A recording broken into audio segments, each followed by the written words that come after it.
I know. I know. I'm supposed to be down bad right now. I'm supposed to be in shambles over this Russell Wilson signing. But I'm not. I'm good with it. It's actually kind of exciting in a way. And I said it several times before this actually happened. I said it several times over the last few weeks when we were discussing Russell Wilson potentially to the Steelers. That it would be a good move. That I would get it. I would understand. And I really wouldn't have an argument against it, especially with the stipulations that are now in place. Russ comes here humbled and is going to be competing. He's not given the keys right off the bat. And it's a 1-year deal for a vet minimum contract. Like, you could be signing way worse quarterbacks out there for more money. Low risk, high reward. Low risk in that, it gets bad. Worst case scenario, you just cut Russ. Or if Russ starts off the season, you bench him for Kenny. And you see what Kenny got rest of the way. Like, that's it. You're not leveraging your future or anything with this Russ Wilson signing. No, he's coming in to compete. At least that's from our understanding right now. And then the other reward to it, or the other potential reward to it, is Kenny beats out Russ. And then Kenny balls out rest of the regular season, and we have our guy for the long term. So there's really no harm in this signing at all. I think the only difference is I still think Kenny can be that guy. I don't think many of you guys out there think that at all. There's nothing wrong with the competition. I just figure whenever you sign a Russell Wilson, yeah, he's going to be the guy. Said that weeks ago. But now the Steelers have a different tune, and it looks like Russell is good with those stipulations of coming in to compete. We didn't know what his vibe was going to be with that. Is he going to want to go to a situation where he's guaranteed QB1 right from the start? If that was the case, maybe Pittsburgh wouldn't have been a good fit.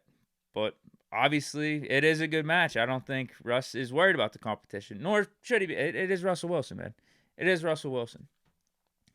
Should he be worried about a competition with Kenny Pickett at this point? Probably not. But at least you have him come here where he's like, nah, I'm not gonna be above the team or anything. I'll come in here and compete. That's a good thing. Nothing wrong with that. And again, it's at low risk. So if you get Russ turning back the clock at all, that's high reward. If you get Kenny beaten out of Russ, that's potential high reward. Even if you just get Russ playing like he did at the end of his Seattle tenure, or even a little bit to the degree of last year, even if you get that, that's reward. Maybe not the highest reward, but that's reward.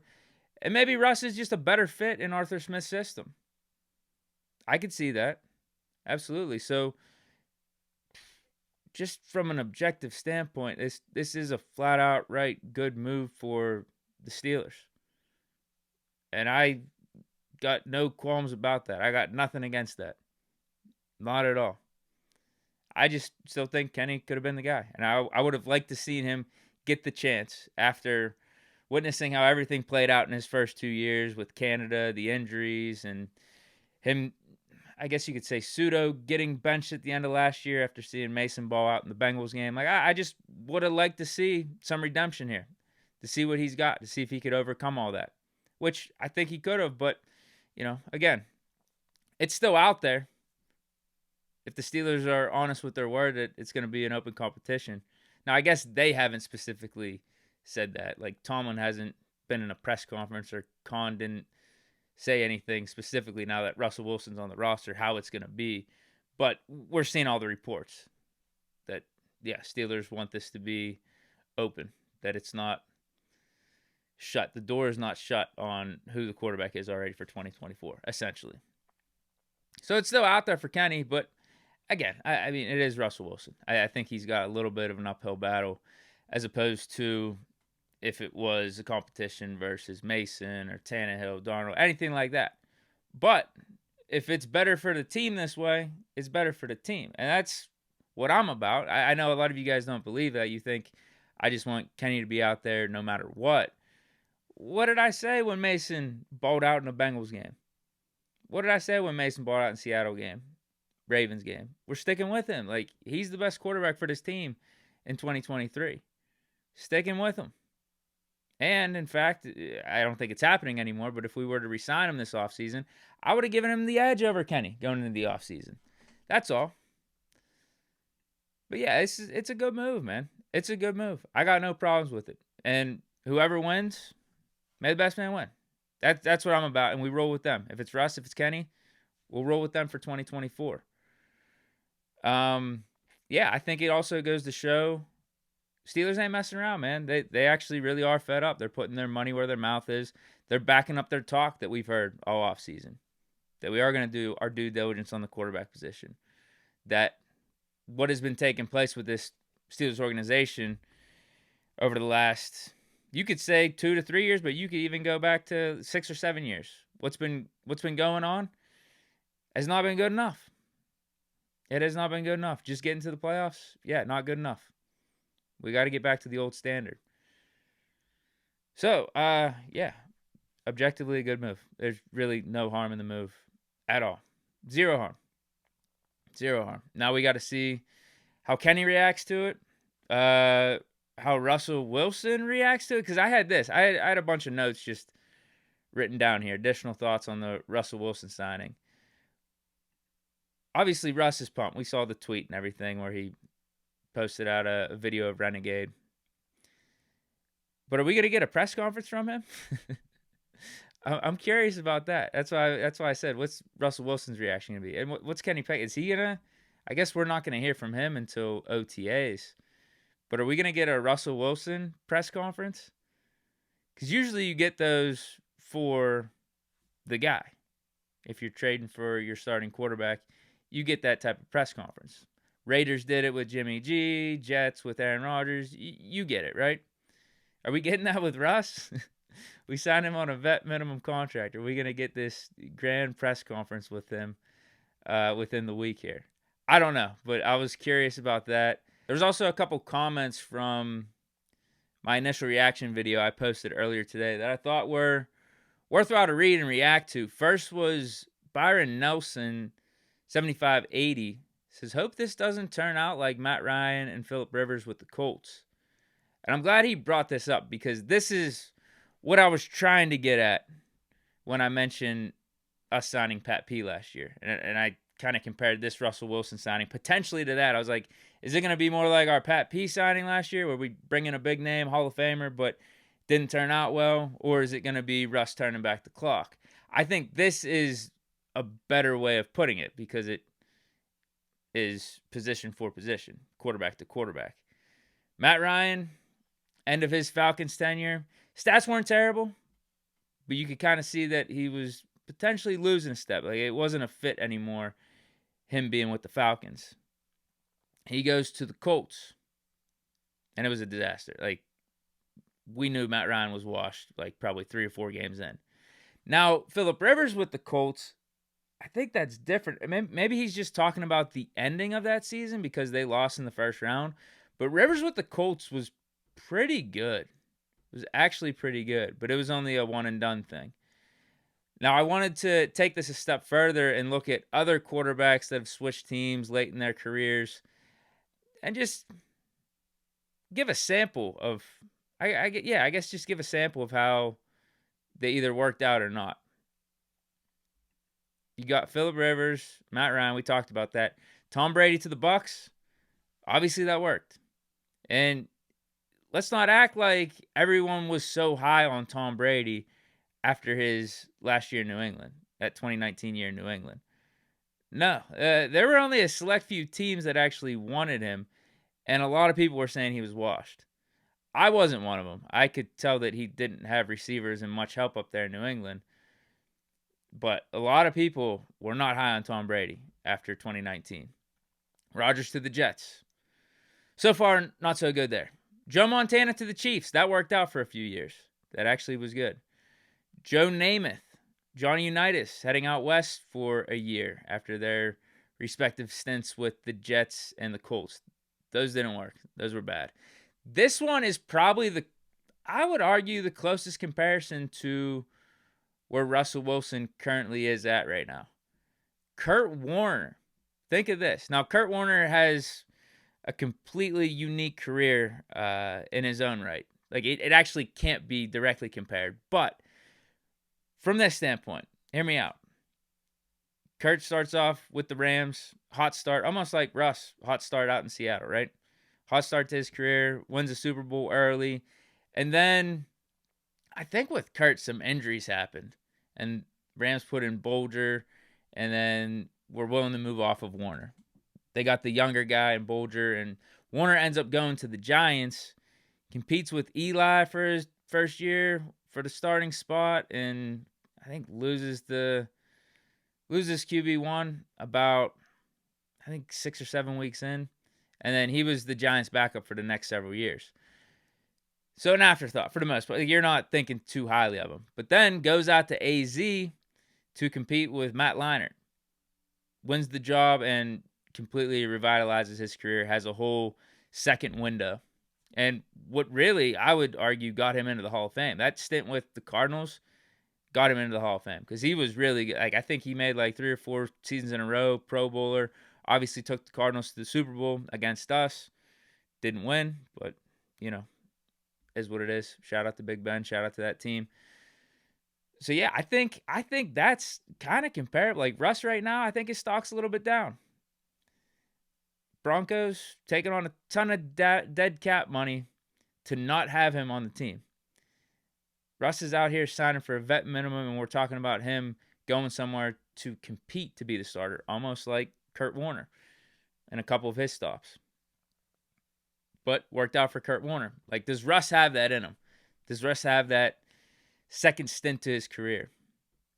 That second window? We'll find out.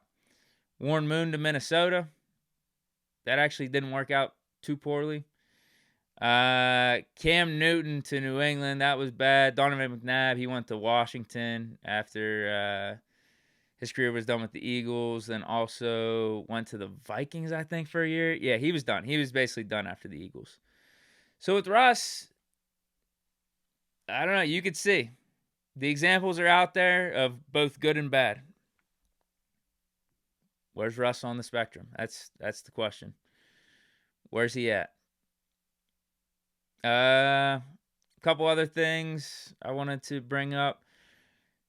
Wilson's jersey number, I think it's locked in at 3. You could see on Twitter, he's got a picture of himself photoshopped into a Steelers 3 jersey, and he's got it in his Twitter bio. The Walter Payton Man of the Year insignia, the patch. Is that going to fly? Because we already had some controversy or talks surrounding if Cam Hayward was going to be able to wear it. And that's Cam Hayward. He's been here for how long? Steeler legend. Like, I don't even think that's a lock for Cam, because that's not something Steelers do. We don't wear the captain patches. We don't wear the additional patches. It's all about the team. Russ might have to forego that. Might be tough for him, but yeah, I don't even think Cam's getting the Walter Payton Man of the Year. So I don't think Russ, in his first year being here in Pittsburgh, is going to get that opportunity. Might hurt. Might hurt him a little bit. But last thing, I wanted to read a couple more comments here, actually. 2 more. And then we'll move on to Diontae trade stuff and AROB and Patrick Peterson getting cut. We won't spend too much time on either of those. So this is from MNS Ricky 1000. Says, we was better off giving Big Ben a chance to redeem himself from that stunt with Matt Canada sabotaging Seven's final season. And Yogs Gaming says, y'all were begging for the so-called washed Roethlisberger to retire just for a washed Wilson. I appreciate these comments. I really do. Because I was thinking about this today after we signed Russ. I was like, Steelers, you moved off of 7 for these last 2 years to play out the way that they did. You really thought moving off of 7 was the best option, and giving Mitch, Kenny, and Mason these opportunities was better than what we could have done with 7. You mean to tell me if we have 7 in 2022, we're not sitting at 12-5? You mean to tell me if we don't have 7 even last year? 7 last year. And that's him playing in consecutive seasons. This isn't him taking a year off or anything. But still, either way, who cares? Who cares? You mean to tell me if we had 7 back there, we're not finished this season 12-5, 13-4, something like that? We finished 10-7 with the quarterback play that we got.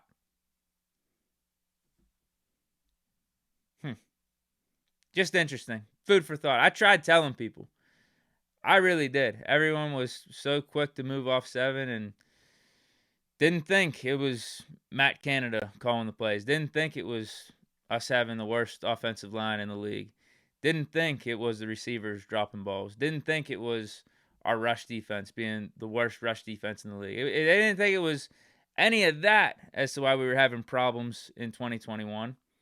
No, they just wanted to put it all on 7. And as we've seen over the last couple seasons, it wasn't 7's fault.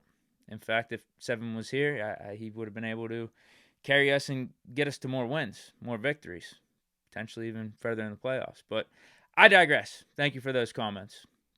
Those two people, no ball. But let's get to AROB and Patrick Peterson. They got released over the weekend. I think they got released on Friday, right? All this means is we definitely are going to be adding a receiver here. We definitely need a wide receiver 3 or some sort of competition with Calvin Austin for wide receiver 3. And I think it's likely that we do sign a guy in free agency. But I could also see us drafting a dude too in like the 3rd round or later. Now, that all depends on whether or not we trade Diontae Johnson. We'll get to that in a little bit. But yeah, I think we definitely got to address receiver, and we definitely got to get another cornerback. Now, even if Pat P was going to stay here, even if AROB was going to stay here too, I think those were still 2 pressing needs. A wide receiver 3, like a dynamic wide receiver 3, and a cornerback 2. Because if Pat P stayed, he probably was just going to be a utility man for us.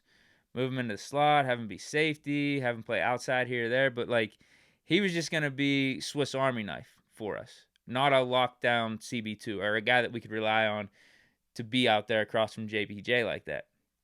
And same with AROB. Like, I get it. Like, he was cool to have here. Good veteran presence. But for what was it? 230 yards and like 30 receptions, 0 touchdowns? It's tough to argue keeping him for that cap hit. Because whenever you combine both of these releases, it saves us $17 million in cap space. It's just a no-brainer move. We're talking about 2 guys staying on the roster, and AROB and Pat P, and we still have question marks about their respective positions with them being there. That's not worth keeping them around for $17 million. Just that veteran presence and leadership and all that. It's just not. I thought it would work out better with these 2, but it didn't. But this goes back to some of the moves that we've been making and why I salute Omar Khan.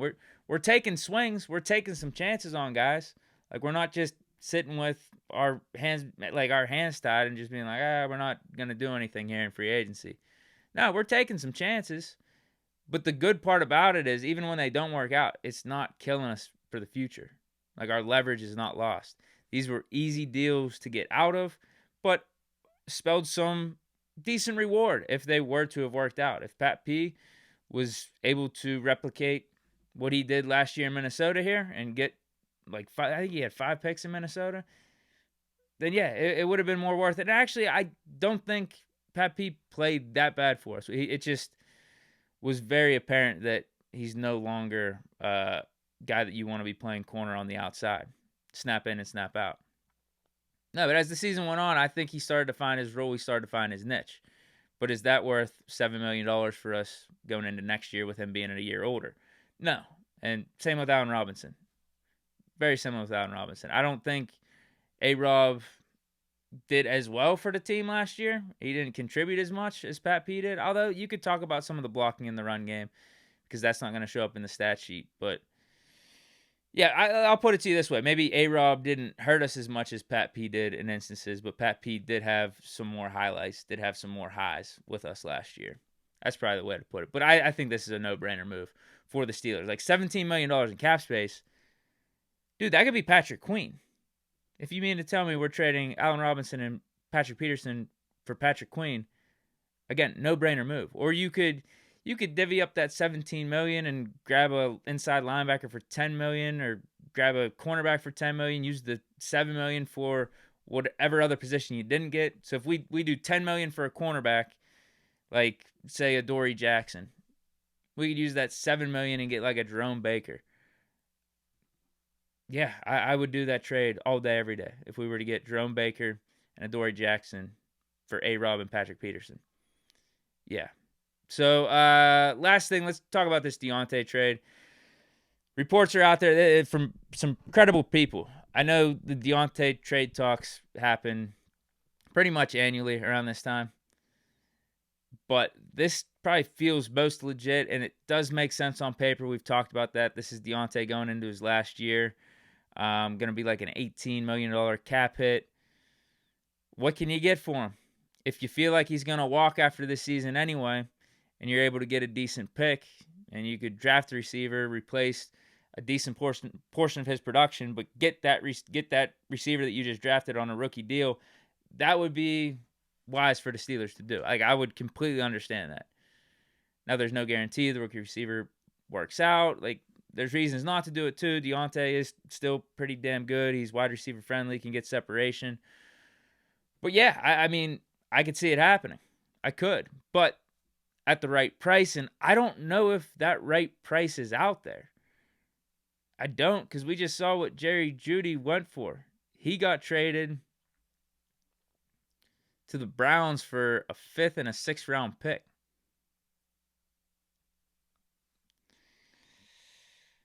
Like, man, if you look at some of Judy's numbers, some of those comparisons have been thrown out there on Twitter. Jeudy versus Diontae. The stats actually lean more in favor in Judy's direction over the last couple of years. Now, Diontae's been hurt, but I think, hasn't Jeudy been banged up too? So how much more is Diontae going to go for? I think Diontae is the better receiver. I think, like, he at least deserves to be traded for a 3rd or a 4th. If you're going to do the comp to the Jeudy trade, like at least a 3rd or a 4th. But I don't think that makes sense for the Steelers. Just keep Diontae around then. Worst case, then, it's an expiring contract, and then that cap space will be freed up for 2025. That's worst case scenario. I can live with that because I think you want Diontae around at this point versus getting a 3rd or a 4th round pick. I would rather have Diontae here, a more proven guy, QB friendly guy, especially if you're going to have Russ here or if you're going to have Kenny. Like, I think you want Diontae around. I don't think it's worth anything higher than a 2nd round pick, but I don't know if that's going to be his market. I don't think his market's going to be a 2nd round pick. Maybe in the past, maybe last year, maybe 2 years ago, but not now. And I don't think that would be smart for the Steelers to do it. Keep Diontae. Don't trade him for anything. I guess a 3rd, maybe a 3rd. Maybe you could talk me into a 3rd. Maybe. And that is if. So if you got a 3rd for Diontae, we kill it in free agency. We address a bunch of our needs, and we only have maybe 1 or 2 needs going into the draft. Maybe that makes sense. Actually, yeah. Let's see what we do in free agency. If we kill it in free agency, bring in a receiver, we hit corner, we get an inside linebacker, maybe we add another guy on the offensive line, then maybe I could see a Diontae trade for 3rd round. And it would actually make sense because then you could maybe use that 3rd round pick as ammo to trade up to get Rome Odunze. That's the guy that the Steelers have been liking. Then you have a wide receiver room of Pickens, Odunze, and like a Tyler Boyd or, one of these veteran free agents that you pick up. Bro, this just popped into my mind. Not even going to front. This goes back to, the Russell Wilson conversation at the beginning here. What if signing him means we get a guy like an Odell Beckham? We get some more flashier players. Because that's what Russell Wilson could do, right? Like that's the type of cachet he has. Like he's got that type of pull that could bring additional free agents in. Just food for thought, I guess, as I'm about to close out the show here today. But yeah, I got NFL Network popped up right now. I was just seeing if any moves were made as I was talking through this stream, but it doesn't look like it. Moves have been made around the league. DeAndre Swift went to the Eagles. That's about all I really saw. So something's gonna happen today. Something's gonna happen. I don't know if I'll be able to get a video out before the podcast, but I'll definitely have reactions, and me and Moats will have conversations about it over there at 4:00. So tune in over there. And yeah, that's it for today's show. Hope you guys enjoyed. Stay chilling, and peace.